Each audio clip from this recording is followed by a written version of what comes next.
কি করে মারতে হয় পশ্চিম বাংলার মানুষকে আমি দেখিয়ে দিতাম। আমি তৃণমূল কংগ্রেসের কর্মী, আমি অভিষেক বন্দ্যোপাধ্যায়ের নেতৃত্বে চলি। ও পাগল বলে জুতো পিটা করার কথা বলেছে। আমরা আগামী দিন ভাইজান এনতিছি সাইরে বাজারেই আসবে ভাইজান, ওর ক্ষমতা থাকে ও বাজারে কিছু করে দেখাবে, আমরা সেটা সামনে থেকেই ওকে মোকাবেলা করার জন্য আমরা প্রস্তুত আছি। আর সব কথার এক কথা, ও তো বাইরের অঞ্চলের লোক, আর গোটা কতক আমাদের শালিপুর অঞ্চলের লোক আছে ওর সাথে, সেটাও আমাদের বাপ চাচাদের মধ্যে দাদুদের মধ্যে।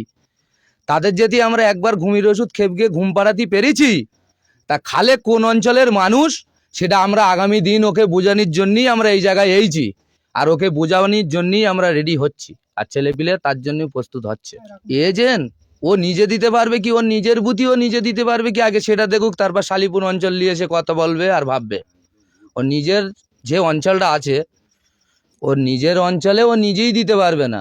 ওর নিজের অঞ্চলে লোক নেই বলে শালিপুর অঞ্চলে এসেই বড় বড় কথালা বলে, আর খুব বেশি হলেই 2-10 জন ওর পেছনে আছে। তা সেগুলো আগামী দিন আমাদের সাথে আসবে, কথাবার্তা সেই বিঘ্নে চলছে। যদি আসে তা ওর আমাদের এই শালিপুর অঞ্চলে আমরা আর ওর কোনো বিঘে মাথা তোলার জায়গা কোনো জায়গায় দেবো না।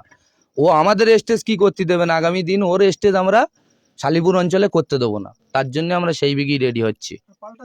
পাল্টা জবাব কি, ও টোটালি শালিপুর পঞ্চায়েতে এবার এসে কোনো ছেলেপিলেগা মেরে কিংবা কোনো কিছু করে দেখুক, তাহলেই তো বলবো মাজুমপুরির ডন কিংবা ও এখন মুস্তান।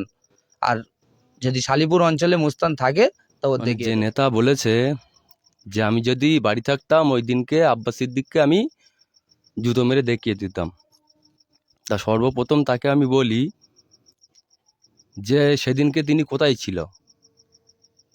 তিনি তো জানে যে হারোয়ার বুকে আব্বাস সিদ্দিকে আসছে, তা আমার তো বাড়িতে থাকার দরকার ছিল অবশ্যই, যে কিছু না একটা এখানে হবে সেই চিন্তা ভাবনা তোমার তো এখানে থাকার কথা ছিল, কিন্তু তিনি ছিলেন না কেন? ভয়তে কি পালিয়েছিল নাকি যে জনগণের রেশের মুখে পড়ে যাবে? তা সেদিনকে যে ওরা ঝামেলাটা পাকিয়েছিল, তো ওরা রাস্তা থেকে পালিয়ে গিয়েছিল কেন? ওরা পালিয়ে গিয়েছে কেন? এটাই আমার মানে প্রথম প্রশ্ন ওনার কাছে আমি ছুঁড়ে দিলাম, যে তুমি যদি এতই তোমার যদি সাহস মানসিকতা থাকে, তাহলে সেই দিনকে তোমার ওই সঙ্গপঙ্গরা পালিয়েছিল কেন? আর আব্বাস সিদ্দিককে দূরের কথা, আব্বাস সিদ্দিকের একটা কর্মীর গায়ে আগে হাত দিয়ে দেখাও, তারপর তো বলবো হ্যাঁ তুমি বাপের বেটা। কথা বলছো না, সেই ভয়টা আমরা পাই না। সেই 2021 সাল থেকে এই দলটা শালিপুর অঞ্চলে আইএসএফ দলটা আছে। এখন এই 2026 সাল আসতে যাচ্ছে সামনে, এখন আমরা ছেলেপেলে সেইভাবে কিন্তু আমরা মরে যাইনি, এখনো জিন্দা আছি। যিনি যে হুমকিটা যে দিয়েছে তার নাম হচ্ছে খালেক মোল্লা। যেদিন কি যে বাংলার বাঘ এসেছিল হাড়োয়ায়, উনি তখন কোথায় ছিল? উনি তো মানে ঘরে মধ্যে বসেছিল ফাঁকায় বারো ভয়তে। যদি যে উনি যে কথাটা বলছে যে জুতো বাড়ি মারতাম আমি, তা আমার তো মনে হয় ভাইজানা দেখলে মানে মানে ওখানে হাটপল করে মরে যেত মনে হচ্ছে। আমার তো মনে হয় জুতো বাড়ি আমাদের শালিপুর অঞ্চলের একটা কর্মী একটা জুতো মেরে দেখাক, তারপরে তো ভাইজানকে জুতো মারবে